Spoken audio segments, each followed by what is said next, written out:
Proud group of NCC. आज की इस वीडियो में हम बात करने वाले हैं एनसीसी के बी और सी सर्टिफिकेट एग्जाम के लिए जो भी इंपॉर्टेंट क्वेश्चन हो सकते हैं उनको हम यहाँ पे डिस्कस करेंगे। इस वीडियो में मैं ये पूरे का पूरा जो पेपर आपके सामने आपको दिखाई दे रहा है इसको मैं सोल्व कराने वाला हूँ। और आप यकीन मानिए जब आप एग्जाम में जाएंगे तो अराउंड 80% आपको सेम के सेम क्वेश्चन यही के यही दिखाई दे जाएंगे, आपके एग्जाम में दिखेंगे आपको ये के ये क्वेश्चन। तो आपको बस करना कुछ नहीं है, इस वीडियो को ध्यान से देखना है। इसमें हम सारे के सारे क्वेश्चंस को सोल्व करने की, अच्छे से समझने की कोशिश करेंगे। तो बिना किसी टाइम को वेस्ट किए चलिए स्टार्ट करते हैं।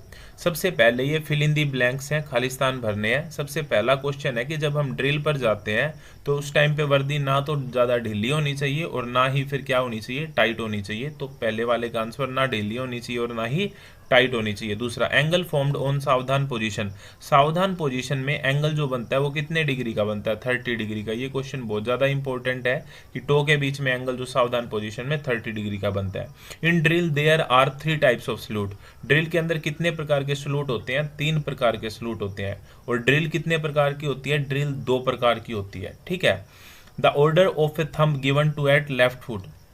जो थंब का जो हुक्म होता है, थंब का जो ऑर्डर होता है वो कौन से पैर पर दिया जाता है, तो वो बाएं पैर पर दिया जाता है, यानी कि लेफ्ट फुट पर दिया जाता है। क्वेश्चन देखो भाई, how many movements are there for दाहिने बाएं मुड़ ड्यूरिंग तेज चल।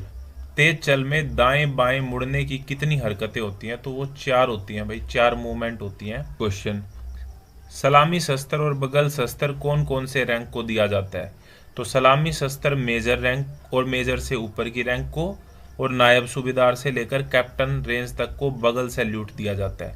तो सलामी शस्त्र जो दिया जाता है तो वो तो मेजर और मेजर से ऊपर की रैंक को दिया जाता है, और जो बगल सैल्यूट दिया जाता है वो नायब सूबेदार से लेकर कैप्टन तक की रैंक को दिया जाता है। ठीक है, ये क्वेश्चन आपको अच्छे से ध्यान रखना है, इसे पोज करके पढ़ लो समझ में नहीं आया तो। नेक्स्ट इज वैन, लाइन तोड़ कब किया जाता है, लाइन तोड़ तो थोड़े समय के ब्रेक लेने के लिए क्या किया जाता है, लाइन तोड़ किया जाता है। अन्य वीआईपी सम्मान गार्ड में कितनी नफरी होती है, तो वीआईपी सम्मान गार्ड के अंदर कितने होते हैं, 150 कैडेट होते हैं। नेक्स्ट क्वेश्चन है, यहाँ पे भी खालिस्तान हमको भरने हैं। 7.62 mm की जो एलएमजी होती है, लाइट मशीन गन, उसका जो ट्राईपोड होता है उसके ऊपर रेंज कितनी होती है, तो 1000 गज यहाँ पे आंसर आएगा। राइफल के साथ फायरिंग पोजीशन जो होती है वो कितने प्रकार की होती है, तो 4 प्रकार की होती है। ठीक है। 7.62 mm एलएमजी की मैगजीन में कितने राउंड आते हैं, तो 30 राउंड आते हैं उसमें। नेक्स्ट इज, ट्रैगर पर जो होता है वो कितने प्रेशर का दबाव होता है, तो 2 टाइप के प्रेशर होते हैं ट्रिगर के अंदर। ठीक है। और अगर टारगेट की बात करते हैं तो यहाँ पे भी 2 हमारा आंसर हो जाता है। नेक्स्ट क्वेश्चन के अंदर हमको क्या करना है, सही गलत लिखने हैं। ठीक है, ट्रू और फॉल्स बताने हैं। पहली बात कि एलएमजी का हवाई जहाज पर फायर करते समय गैस रेगुलेटर 4 फीट का होता है एंटी एयरक्राफ्ट में, ये ट्रू है भाई बिल्कुल। मैक्सिमम रेंज 303 राइफल का जो अधिकतम रेंज होता है, .303 राइफल का जो अधिकतम रेंज होता है वो 500 गज होता है, गलत है भाई ये स्टेटमेंट। 7.62 mm की जो एसएलआर होती है उसका खाली वजन 4.1 किलोग्राम होता है, ये भी गलत है। एलएमजी जो 7.62 mm एलएमजी होती है उसका फायरिंग पिन टूट जाने पर एलएमजी सिंगल राउंड फायर करती है, ये जो हमारी स्टेटमेंट है ये भी गलत स्टेटमेंट है। लेंथ ऑफ, यहाँ पे 9 mm की जो कार्बाइन होती है उसकी खुली बट के साथ लंबाई 27 इंच होती है, ये बात बिल्कुल सही है।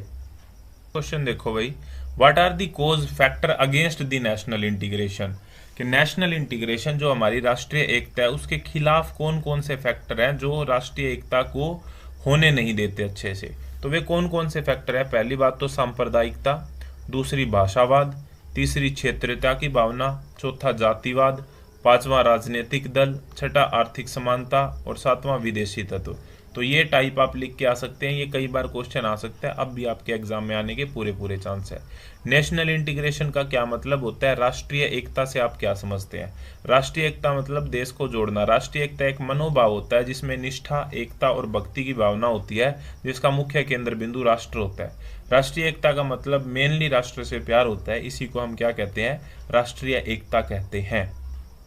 Next question, what is the, अच्छा इंग्लिश में नहीं हिंदी में देखते हैं। राष्ट्रीय एकता शिविर में आपको कौन कौन सी बातें सिखाई जाती हैं। नेशनल इंटीग्रेशन का जो कैंप होता है NIC जिसको हम कहते हैं, तो उसमें कौन कौन सी बातें आपको सिखाई जाती है। अपने राष्ट्र से प्रेम करना सिखाया जाता है, जातिगत तथा क्षेत्रीय हितों की अपेक्षा राष्ट्र हित को महत्व देना सिखाया जाता है, भाईचारे को बढ़ावा देना, व्यापक शिक्षा का प्रसार करना, सामाजिक समानता को बढ़ावा देना।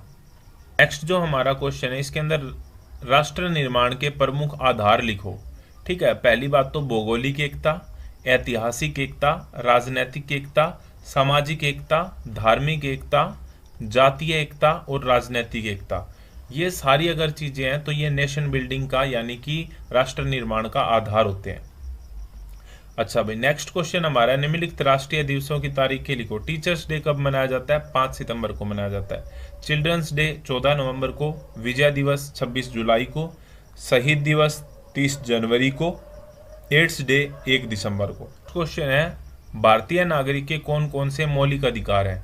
तो समानता का अधिकार, स्वतंत्रता का अधिकार, धार्मिक स्वतंत्रता का अधिकार, शोषण के विरुद्ध अधिकार, शिक्षा का अधिकार, चलने फिरने का अधिकार। तो ये सारे के सारे क्या है? फंडामेंटल राइट है। नंबर 12वां, कर्तव्य और अनुशासन से आप क्या समझते हैं? ईश्वर के उन आदेशों का जो हमारे विवेक से प्रकट होते हैं पालन करना यही कर्तव्य है। मनुष्य के उन आदेशों का जो सही अधिकार सत्ता से प्राप्त होते हैं पालन करना ही अनुशासन है। आसान भाषा में मैं समझा देता हूँ, कर्तव्य वो होता है जो हमको एक तरीके से ईश्वर का आदेश होता है और हमें दिल से लगता है हाँ ये काम, विवेक के हिसाब से लगता है कि ये काम इम्पोर्टेंट है, तो वो हमारा कर्तव्य है। लेकिन अगर किसी सही अथॉरिटी के द्वारा, राइट अथॉरिटी के द्वारा हमें कोई ऑर्डर दिया जाता है तो उसका पालन करना क्या कहलाता है? अनुशासन कहलाता है। ठीक है, अगला देखो भाई, मानव व्यवस्था के बारे में लिखो, यानी कि मैनेजमेंट क्या होती है, मैन मैनेजमेंट क्या होती है, इसके बारे में लिखो। मानव व्यवस्था से तात्पर्य है कि सैनिकों को इस प्रकार की व्यवस्था जिसमें उनका मानसिक एवं शारीरिक विकास और समस्त संगठन युद्ध भूमि में अपनी समस्त अक्षमताओं का सही ढंग से इस्तेमाल करते हुए अपने मकसद को प्राप्त कर सके, उसे मानव व्यवस्था कहते हैं। नंबर 14, मनोबल से आप क्या समझते हैं? मनोबल एक नैतिक गुण होता है जो किसी सैनिक की मानसिक शक्ति से उत्पन्न होता है तथा जिसे उसकी आंतरिक विशेषताओं को जागृत करके उत्पन्न किया जा सकता है। मनोबल का अर्थ होता है विभिन्न प्रकार की रुकावटों के होते हुए भी एक दृढ़ संकल्प तथा उत्साह के साथ लक्ष्य को प्राप्त करने की अंतिम इच्छा, यानी कि विल पावर, मोरल जिसको हम कहते हैं। नेता के कोई 5 गुण लिखो। पहले तो आचरण उच्च श्रेणी का होना चाहिए। दूसरा, साहस, वह साहसी होना चाहिए, कठिन परिस्थितियों में भी उसका धैर्य नहीं खोना चाहिए।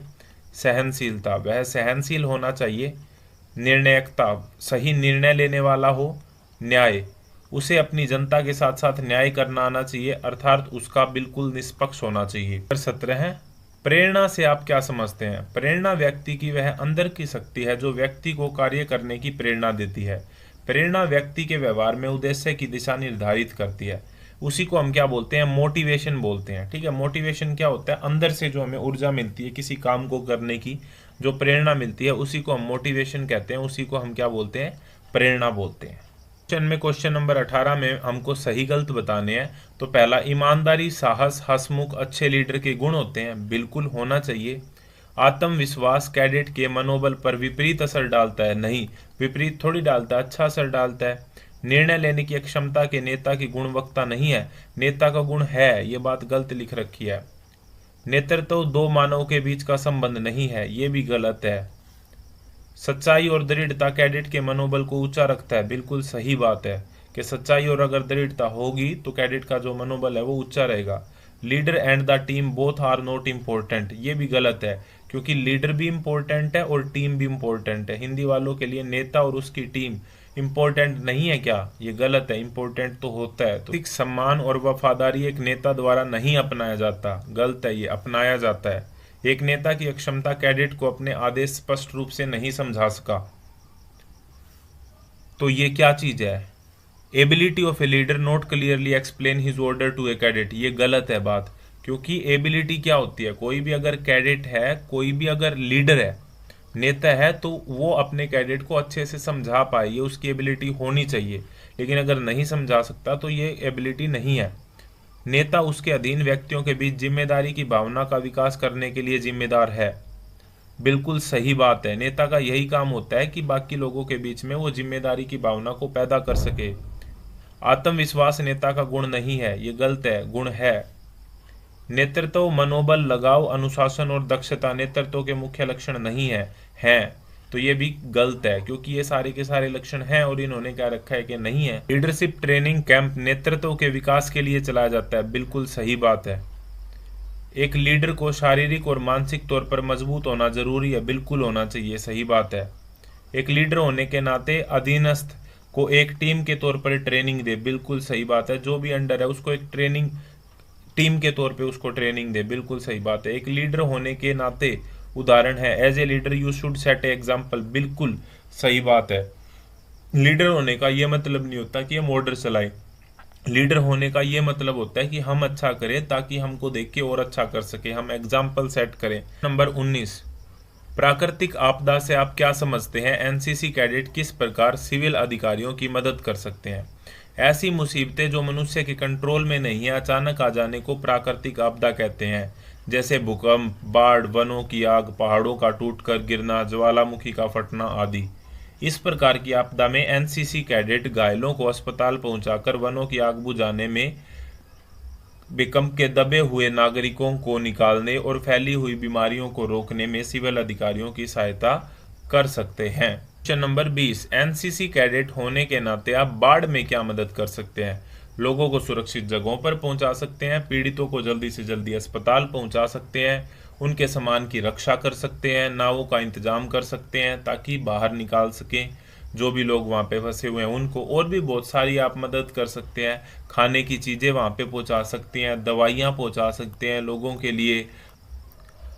हवाई हमले से पहले आप कैसे सुरक्षा करेंगे? हवाई हमले का खतरा होने पर 2 मिनट तक रुक रुक कर सायरन या सीटियाँ धीमे धीमे सुर में बजाना और खतरा टल जाने पर 2 मिनट तक जोर जोर से सायरन और सीटियाँ बजाना।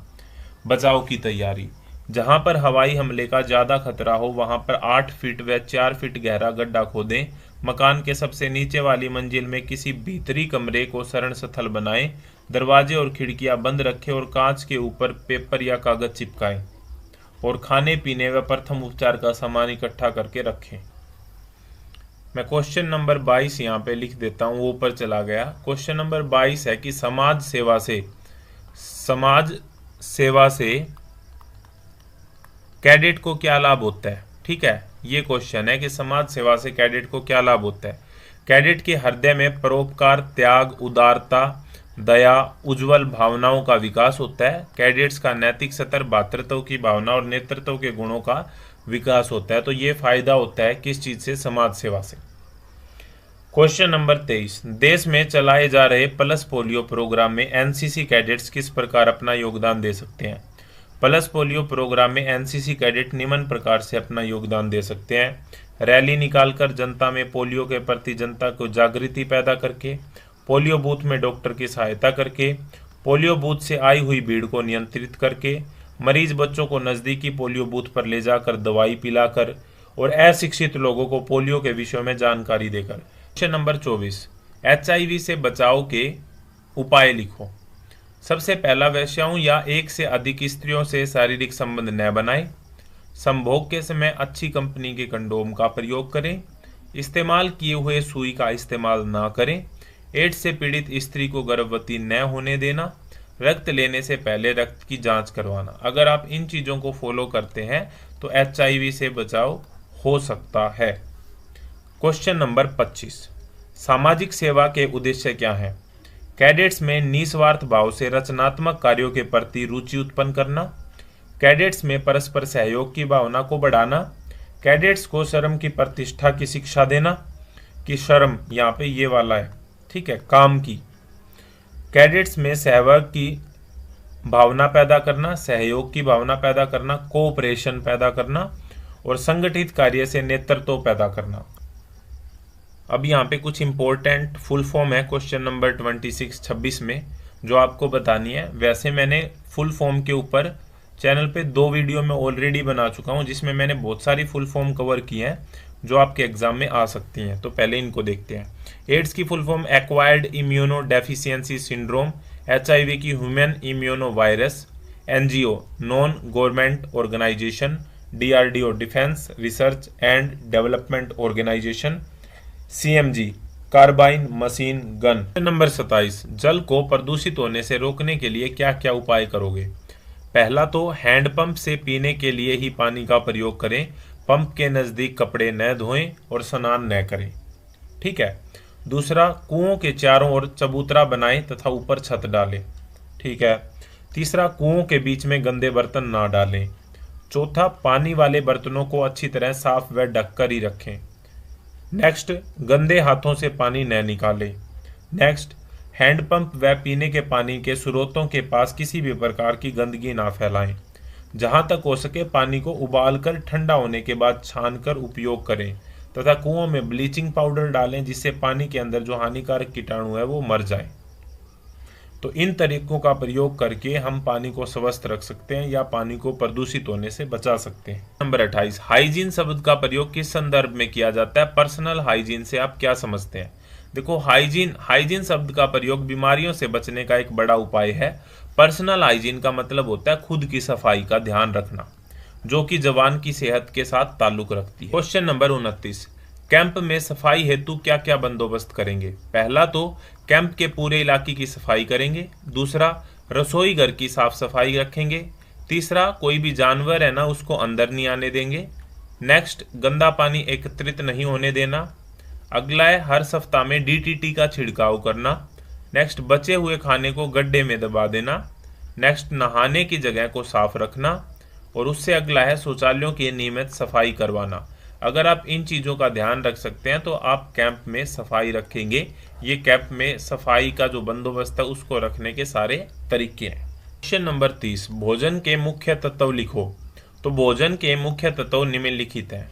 कार्बोज, प्रोटीन होती है भोजन में, वसा, खनिज लवण होते हैं, विटामिन होते हैं, जल, सेल्यूलोज आदि। तो ये चीजें आप लिख सकते हैं। क्वेश्चन नंबर 31, क्वेश्चन नंबर 31 कि विटामिन सी की कमी से कौन से रोग होते हैं? विटामिन सी की कमी से सकरवी नामक रोग हो जाता है। क्वेश्चन नंबर 32, प्राथमिक उपचार से आप क्या समझते हैं? किसी भी आकस्मिक घटना या रोग से पीड़ित व्यक्ति को डॉक्टर के पास पहुंचने या अस्पताल ले जाने से पहले तक की दी गई चिकित्सा को प्राथमिक उपचार कहते हैं।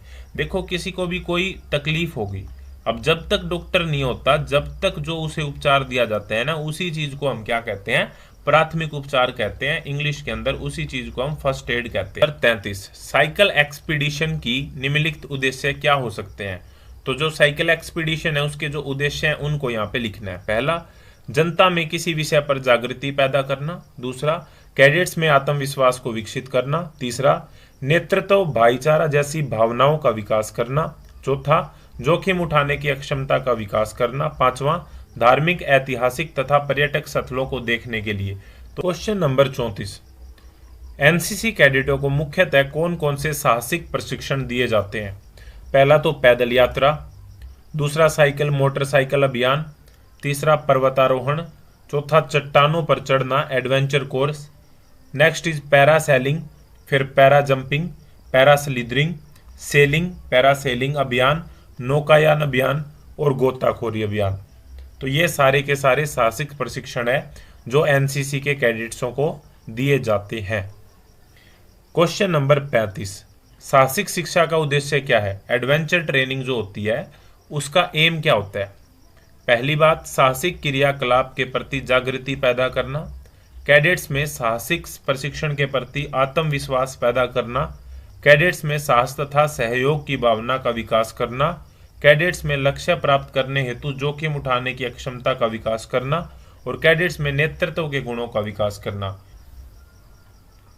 क्वेश्चन नंबर 36, वायु प्रदूषण को किस प्रकार कंट्रोल किया जा सकता है? पहला तो पीपल, बरगद, पोखर, नीम जैसे वृक्ष लगा के, क्योंकि ये बहुत ज्यादा ऑक्सीजन प्रोवाइड करते हैं। दूसरा, पुराने वाहनों को सड़क पर नहीं चलने देने से, क्योंकि वे ज्यादा धुआं निकालते हैं।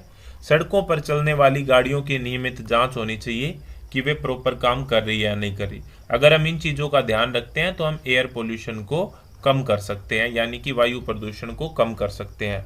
क्वेश्चन नंबर 37, वनों से हमें क्या फायदा होता है? मनुष्य को चारा, लकड़ी, औद्योगिक उत्पाद आदि प्रत्यक्ष रूप से मिलते हैं। अप्रत्यक्ष रूप से वन मनुष्य को छाया देते हैं ऑक्सीजन देते हैं और वायु शुद्धिकरण, भूमि सुरक्षा आदि प्रदान करते हैं। क्वेश्चन नंबर 38, इकोलॉजी से आप क्या समझते हैं?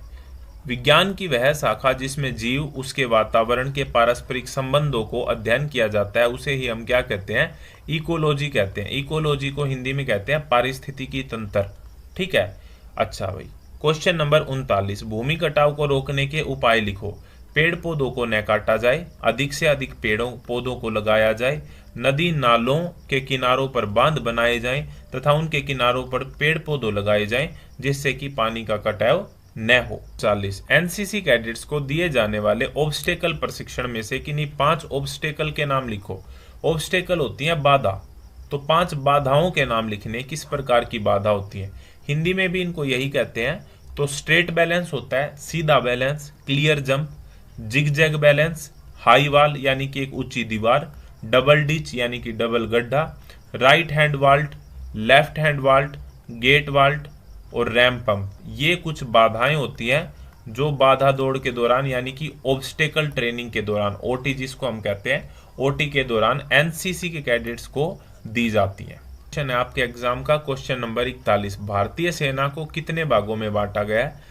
तो भारतीय सेना को 3 भागों में, थल सेना इंडियन आर्मी, जल सेना इंडियन नेवी, वायुसेना इंडियन एयरफोर्स। ठीक है, तो इन तीनों सेनाओं को इस तरीके से जो भारतीय सेना है उसको 3 भागों में बांटा गया, आर्मी, नेवी और एयरफोर्स। क्वेश्चन नंबर 42, भारतीय थल सेना को कुल कितने कमांडों में बांटा गया है? उनके मुख्यालयों के नाम भी लिखो। तो इंडियन आर्मी की कितनी कमांड है? 7 कमांड है। वे कुछ इस तरीके से है। नॉर्थ कमांड यानी कि उत्तरी कमांड जिसको हम कहते हैं, उसका जो हेडक्वार्टर है वो उधमपुर में है। साउथ कमांड, दक्षिणी कमांड, उसका हेडक्वार्टर चंडी मंदिर है।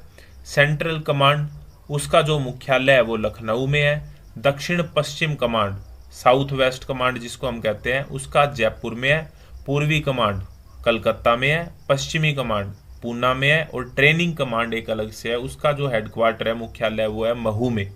तो ये आपको ध्यान रखना है, सबसे इंपॉर्टेंट क्वेश्चन है आपके एग्जाम के लिए। नंबर 43, मानचित्र के अध्ययन से कौन कौन सा ज्ञान प्राप्त होता है? हमें क्या इंफॉर्मेशन मिलती है? इसकी मदद से हमें किसी भी स्थान की जानकारी प्राप्त कर सकते हैं। इसके द्वारा हम मंदिर, किला, मस्जिद, गांव इत्यादि स्थलों की जानकारी प्राप्त कर सकते हैं। बेसिकली क्या होता है कि जो मैप रीडिंग होती है, मैप रीडिंग के द्वारा हम रास्ते का पता लगा सकते हैं। कोई गांव है, पास में कोई मंदिर है, कोई मस्जिद है जहाँ पे व्यक्ति जाके रह सकता है या अपना उस टाइम के लिए काम चला सकता है, तो ऐसी चीज़ों को हम मैप रीडिंग के द्वारा खोज सकते हैं। ये हमें मैप रीडिंग से फायदा होता है। क्वेश्चन नंबर 44, उत्तर कितने प्रकार के होते हैं? उत्तर 3 प्रकार के होते हैं। मैग्नेटिक नॉर्थ यानी कि चुंबकीय उत्तर, ग्रिड नॉर्थ यानी कि ध्रुवीय उत्तर और ट्रू नॉर्थ यानी कि वास्तविक उत्तर। तो उत्तर जो होते हैं वो कितने प्रकार के होते हैं? 3 प्रकार के होते हैं। इंपॉर्टेंट क्वेश्चन है, आपके एग्जाम में आने के पूरे चांस हैं, इसे याद रखिए। क्वेश्चन नंबर 45, बियरिंग जो होती है वो कितने प्रकार की होती है? बियरिंग 2 प्रकार की होती है, एक होती है फॉरवर्ड बियरिंग और एक होती है बैकवर्ड बियरिंग या फिर बैक बियरिंग। फॉरवर्ड आगे के लिए और बैक बियरिंग पीछे के लिए। क्वेश्चन नंबर 46, निम्न की परिभाषा लिखो। पीक, चोटी किसको कहते हैं? तो पहाड़ की सबसे ऊंची जो जगह होती है जहां पहाड़ी खत्म होती है उसे हम पीक या चोटी कहते हैं। डिफाइल, डिफाइल का क्या मतलब होता है? 2 पहाड़ियों के बीच से जो गुजरने का रास्ता होता है ना, उसको हम क्या कहते हैं? डिफाइल कहते हैं। KNOLL, नेल, नेल क्या होता है? एक अकेली पहाड़ी जो कि दूसरे पहाड़ से थोड़ी दूरी पर होती है, उसे क्या कहते हैं? नेल कहते हैं। और ड्यून क्या होता है? ड्यून होता है हवा से बनने या बिगड़ने वाले रेत के टीले। जब हवा चलती है और रेत जो एक जगह इकट्ठी होकर इस तरीके के टीले बनाती है तो उन्हें क्या बोला जाता है? ड्यून बोला जाता है। क्वेश्चन नंबर 47, पोजीशन निकालने का तरीका बताओ। ऑन पोजीशन यानी कि खुद की पोजीशन निकालने का तरीका बताओ। कोई 2 मशहूर निशान ढूंढो जो जमीन पर और मैप पर भी हों, उनका फॉरवर्ड बियरिंग लो और फॉरवर्ड बियरिंग को बैक बियरिंग में बदलो और बैक बियरिंग को ग्रिड बियरिंग में बदलो और सर्विस प्रोटेक्टर की सहायता से ग्रिड बियरिंग को मैप पर प्लॉट करो। 2 लंबी लाइनें खींचो, जहां पर इन दोनों लाइनें ये आपस में कटती हैं वही ऑन पोजीशन होती है। देखो मैं दोबारा से बता देता हूं इस चीज को। ऑन पोजीशन यानी कि खुद की पोजीशन निकालने का मैप के ऊपर क्या तरीका होता है। देखो जब भी आपको ऑन पोजीशन निकालनी है तो आप कोई भी 2 पॉइंट लीजिए जो मशहूर हो, इंपॉर्टेंट हो, लेकिन वो जो पॉइंट है ना वे दोनों के दोनों मैप पे भी होने चाहिए। अब उसकी आप फॉरवर्ड बियरिंग लो, उसकी फॉरवर्ड बियरिंग लो और फॉरवर्ड बियरिंग को बैक बियरिंग में चेंज कर लो, इसका फार्मूला होता है। और फिर बैक बियरिंग को आप क्या करो कि ग्रिड बियरिंग में बदल लो। जब आप इसको ग्रिड बियरिंग में बदलोगे तो आप सर्विस प्रोटेक्टर के बारे में मैंने अलग वीडियो में बताया, एक स्केल सा होता है। तो सर्विस प्रोटेक्टर की सहायता से ग्रिड बियरिंग को मैप पर प्लॉट करो, ठीक है। अब ग्रिड बियरिंग को मैप पर प्लॉट करो, दो लंबी लाइनें खींचो।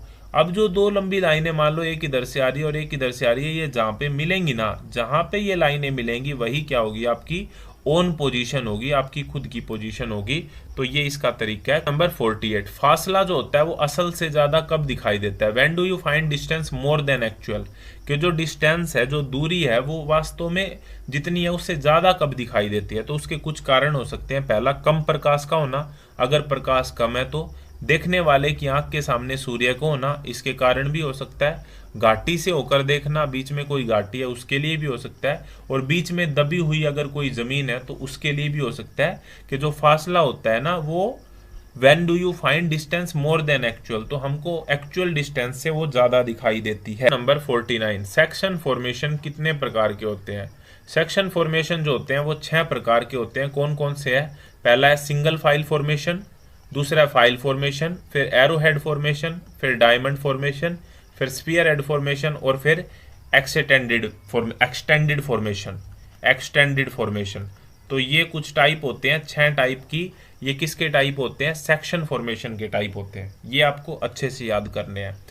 क्वेश्चन नंबर 50, एम्ब्यूस किसे कहते हैं? परिभाषा लिखो तथा एम्ब्यूस के प्रकार बताओ। चलते हुए या अल्पकालिक ठहरे दुश्मन पर छिपी हुई जगह से अचानक घात लगाकर हमला करना क्या कहलाता है? एम्ब्यूश कहलाता है। ये 2 प्रकार की होती है। कौन कौन सी? एक तो मौके की एम्ब्यूश और एक तैयारी का एम्ब्यूश। नंबर 51, निम्नलिखित शब्दों को विस्तार से लिखो, एक्सप्लेन करना है। डिपार्चर लाइन क्या होती है? वह स्थान जहां से सेना आक्रमण को आगे बढ़ती है। तो जो पॉइंट होता है जहां से निकलते हैं उसको क्या बोलते हैं? Departure line. एच आवर आक्रमण करने का जो समय होता है उसे एच आवर बोला जाता है। असेंबली एरिया, जमाव क्षेत्र, वह जगह जहां पर आक्रमणकारी दस्ते अंत में अपनी सब यूनिटों के साथ मिलते हैं, वह आक्रमण की तैयारी करते हैं, उसे क्या बोलते हैं? असेंबली एरिया बोलते हैं, जमाव क्षेत्र बोलते हैं। बाउंड, युद्ध के समय कमांडर को उसकी सेनाओं की गति पर अच्छा नियंत्रण करने में सहायता देती है। फर्म बेस, वह सुरक्षित जगह जहां पर रिजर्व कोर्स कमांडर के प्लान को लागू करता है, उसे क्या बोलते हैं? फर्म बेस बोलते हैं। क्वेश्चन नंबर 52, एक इन्फेंट्री प्लाटून में कौन कौन से हथियार होते हैं और नफरी तथा कितने सेक्शन होते हैं? तो कौन कौन से यहाँ पे हथियार होते हैं? तो राइफल होती है, LMG होता है, स्टेन गन होती है और 2 मोर्टार होते हैं। एक प्लाटून में हेडक्वार्टर व 3 सेक्शन होते हैं, जिसमें एक JCO होता है, 32 सैन्य रैंक होते हैं तथा सेक्शन की नफरी कितनी होती है? 10 होती है। तो ये यहाँ पर क्वेश्चन नंबर 52 का आंसर हो गया। क्वेश्चन नंबर 53, एक इन्फेंट्री बटालियन में MT कौन सी कंपनी होती है तथा मोटर प्लाटून कौन सी कंपनी होती है तथा कुल कितनी कंपनी होती है? MT व मोटर प्लाटून हेडक्वार्टर कंपनी में होती हैं, कुल 5 कंपनी होती हैं। ये आंसर हो गया इसका। अब नेक्स्ट क्वेश्चन, क्वेश्चन नंबर 54, सही गलत पे निशान लगाने हैं। सेक्शन 2IC के पास राइफल होती है, बिल्कुल सही है, होती है राइफल। एक इन्फेंट्री के सेक्शन में नफरी 12 होती है, गलत है, ये 12 नहीं होती है।